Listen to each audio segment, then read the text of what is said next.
Everything you even try to do to me, already done to you. You just have to do the right thing, and the right thing will follow you, even when people don't support it. Look at you. Look at you. I have to say thank you to Dr. Tatum, to the trustees and all of the faculty, our distinguished honorary guests, all of the family in the house. Thank you. Friends of the graduates. It is my exquisite delight to stand before you, the 125th graduating class, this year, 2012. As I stand before you, I see the reflection of myself in your eyes. I feel in the rhythm of your heartbeat my own. I feel your desire.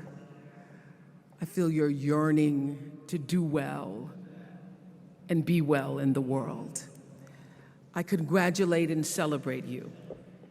I'm so happy that we had a chance to spend 2.5 hours together yesterday, because my heart was so filled with what I do know for sure about being successful in life and what it takes, that I knew I wouldn't be able to get it all in a commencement speech. So I've tried to condense into just 3 items. Aren't you glad it's 3 and not 10? What I feel really matters and that I want to share with you. I did a lot of thinking and praying about you all, because you are me.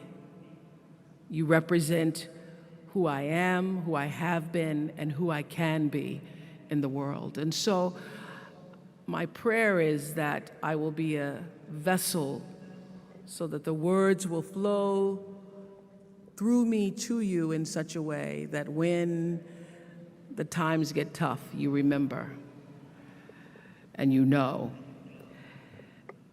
Yesterday, I heard the Glee Club sing, and today, that Glee Club, y'all need a show. Really. But yesterday, they sang a song, and I don't know the name of the song, but the lyrics were, "We are here because of our grandmother's prayers and our grandfather's dreams, and we came on the breath of our ancestors." That feels like the truth to me. That song resonates in my spirit because I know that to be true for myself, that I stand where I stand because somebody prayed for me and dreamed for me, and I come trailing the breath of the ancestors. And what I want to share with you is what 2 of my favorite mentor teachers, Toni Morrison and Maya Angelou, have said to me that I want to add to the prayers and the dreams. Your crown has been paid for. Put it on your head and wear it.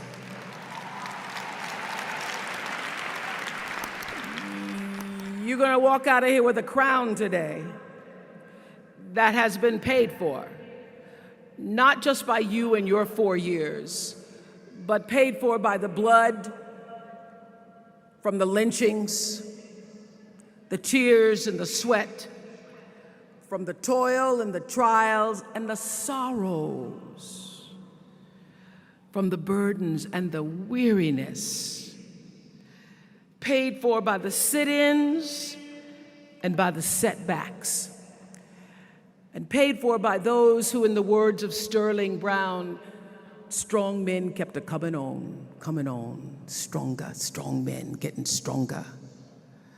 Paid for, in the words of Langston Hughes, by those who knew that life wasn't going to be no crystal stair. It was going to have tacks in it and places on the floor bare, and all the time they would keep climbing on and reaching landings and going in the dark where there wasn't no light, because even though They hadn't experienced it or tasted freedom.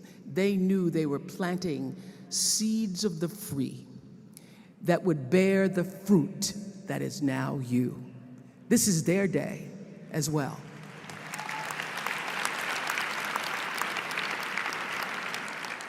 And so today, you get to fulfill the dream of the great-great-grandmothers who said, I may not get there, but my great-great-granddaughter may one day walk across a stage called Spelman. As a liberated woman, as a liberated, educated woman, today's your day. Never forget that you did not do this by yourself. You come here today trailing the breath of the ancestors and the breath of the angels.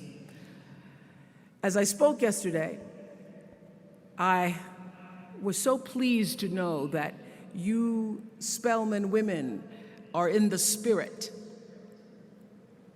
And the three things that I want to leave with you, just these three, I could do 10, I could do a whole life class. But just these three things will carry you if you let them. First and foremost, knowing who you are. Knowing who you are. Being able to answer this question, who am I and what do I want? You know, many times when I go out of the country, I am baffled by that question. To explain what is your occupation. I've stood there for 10 minutes. Well, am I a talk show host? Well, I'm more than a talk show host. Am I a businesswoman? I'm a businesswoman. I'm more than a businesswoman. Am I an entrepreneur? I'm more than an entrepreneur. So I just leave it blank or self-employed. So I'm not asking for the roles that you play as daughters. I'm not asking that question. What are the roles that you play as a daughter, as a friend, as a sister? You're going to be a lawyer, you're going to teach, you're going to be a pharmacist. I'm asking the bigger question of who am I? Who am I really? My answer is I am God's child. I am that which is born of all that is. I am, as Pierre de Chardin said, a spiritual being having a human experience. Come trailing the breath of the ancestors yet, but trailing the breath of the angels. And understanding that because I am connected to the source of all that is possible for me. That's who I am. And what do I want? I don't want to just be successful in the world. I don't want to just make a mark or have a legacy. The answer to that question for me is I want to fulfill the highest, truest expression of myself as a human being. I want to fulfill the promise that the Creator dreamed when He dreamed the cells that made up me. What do I want? You must have some kind of vision for your life. Even if you don't know the plan, you have to have a direction in which you choose to go. I never was the kind of woman who liked to get in a car and just go for a ride.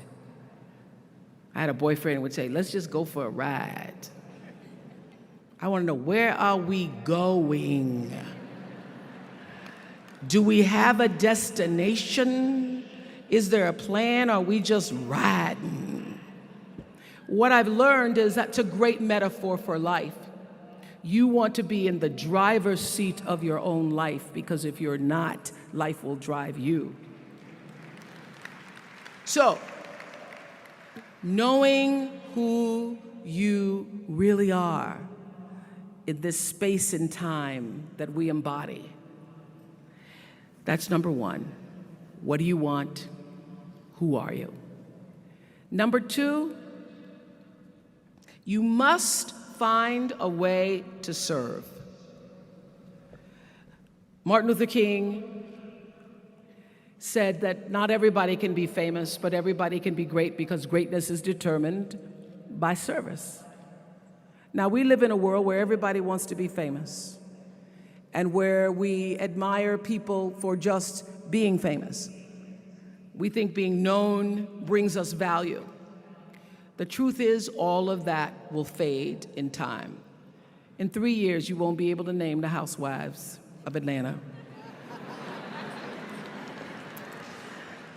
The real truth is that service and significance, service and the significance that you bring to your service is that which is lasting. So to be able to, whatever your occupation or job or talent or gift is, our honorees today getting doctorate degrees, to apparently opposite fields, HIV and AIDS and the spoken word.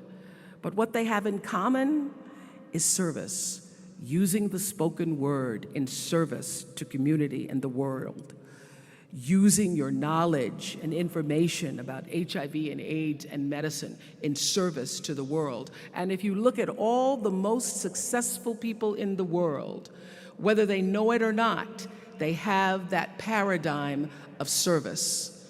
Everybody's talking about Mark Zuckerberg and the IPO. Service. Jay-Z rapping. Service. Through the word, to people, through song. For many years, I was really just happy to be on TV, and people would stop and say, "Oh, you on TV?" Yeah, I'm on TV. I like being on TV. It's a nice job. And it was about the time that I received my honorary doctorate from Spelman around 1993. So I don't know if that had something to do with it. I thought of myself as Dr. Winfrey. That I went back and I took a long look at what it was I was doing on TV and made a decision that I was no longer going to just be on TV, but I was going to use TV as a platform, as a force for good, and not be used by TV. And I will tell you,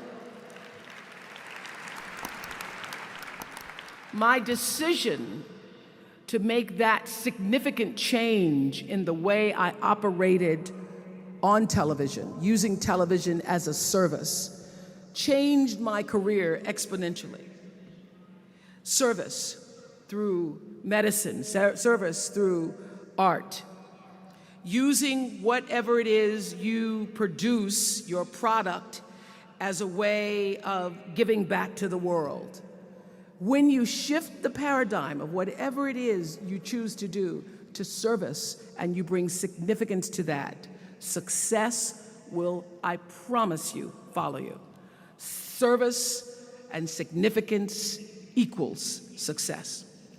That's number 2. Number 3, it's so simple, but so hard to do. Always do the right thing. Always.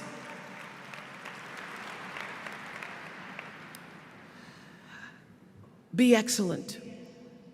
People notice. Think of how you notice. You go to Taco Bell, somebody gives you an extra napkin and some sauce. You notice. You want to go back to that person, because even at Taco Bell, excellence shows itself. Be excellent. Let excellence be your brand. Everybody talks about building a brand. I never even knew what that was. When people would say, "You're a brand," I would say, "No, I'm just Oprah." What I recognize now is that my choice to, in every way, in every example, in every experience, to do the right thing and the excellent thing is what has created the brand.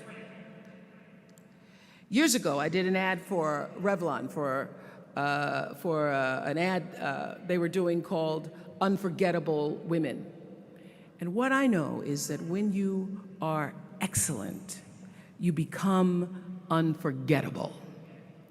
People remember you, you stand out. regardless of what it is. You become an unforgettable woman. And that is what we all want. We want to be unforgettable and not forgettable.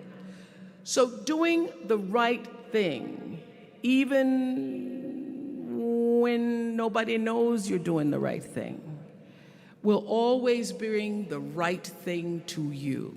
I promise you that. Why? Because the third law of motion is always at work. For every action, there's an equal and opposite reaction. That is so true in all of our lives. That's what Newton said. Celia in The Color Purple said it. Everything you even try to do to me, already done to you. Everything you even try to do to me, already done to you. So you don't have to worry about revenge or getting back at somebody, making sure they pay. You just have to do the right thing, and the right thing will follow you even when people don't support it. I remember many times on my show. There are many shows y'all never saw. And the reason you didn't see them is because I got the last vote. And I remember 2010, my team, hardest working team in television, had done this interview with a woman who turns out she was a Sunday school teacher by day and a sex addict at night. Ooh. And they were like, you won't believe it. We got her going out, we got her with the men, and we get to show her, and she was willing to show us everything. I sat down with a woman for an interview that was taped. And during the process of the interview, I said, why are you doing this? And she said, oh, I want to help people. I want to tell my story and I want to help people. I said, do you have children? She says, yes, I have a 10-year-old son. I knew right then this is never going to see the light of day. So we got off the air and I said to the lady, we are not going to air that show. And she said, why? My producer said, why? She knew she was being filmed. She knew what she was saying. She knows what you... I said, because her son will never get over it.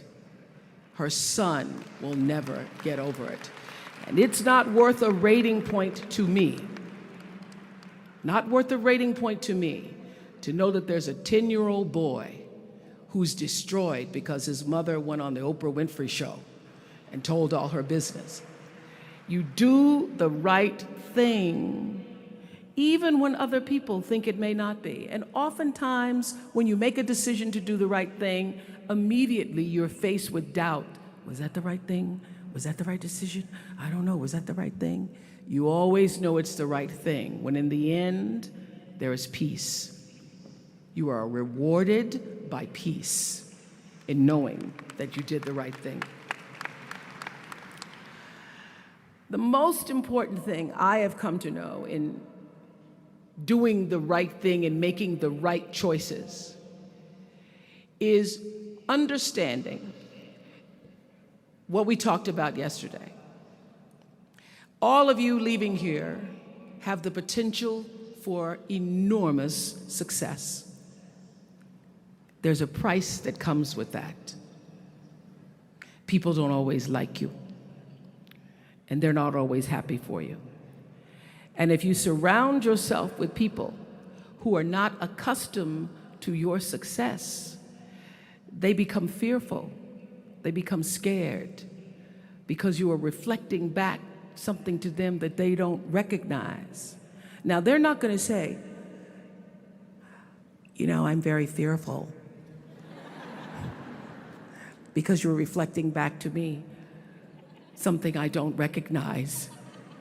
They're going to say, you know what they're going to say? They're going to say, who she thinks she is. Who she thinks she is. That only happens when you are around people who do not mean and want and aspire to the best for you.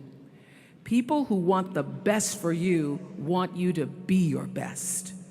So my greatest advice to you is to surround yourself with people who are going to fill your cup until your cup runneth over.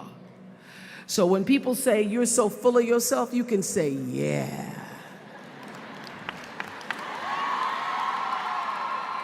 Yes, I'm full.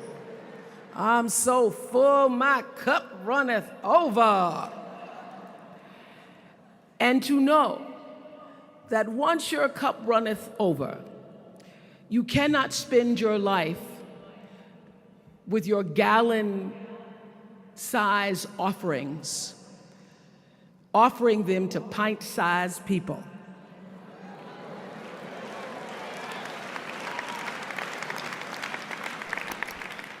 You have got to surround yourself with gallon-sized people who can hang in the same company with you, so that you're not offering your gallons to those little pints out there who can't hold it anyway. Choice to Change the World. I love that song.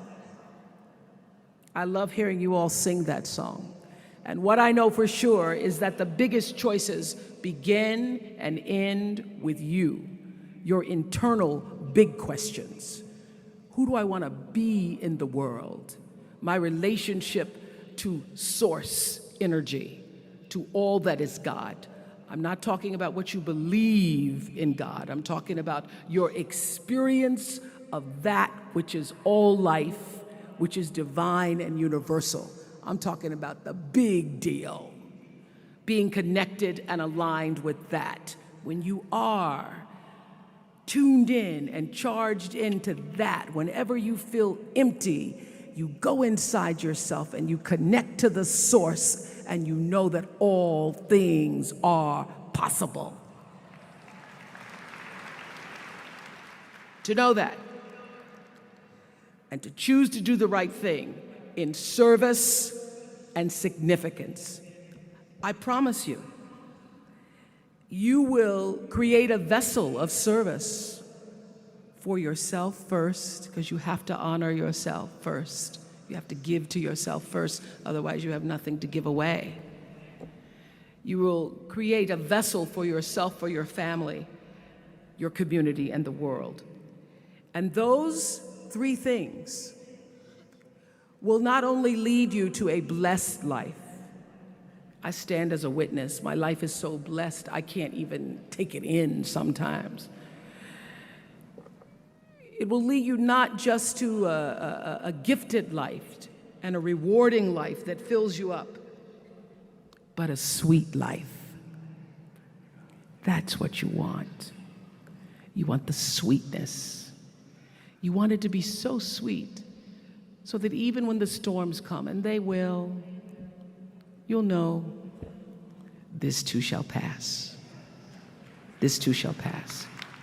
The storm is passing over, and you shall not be moved, because you know who you are.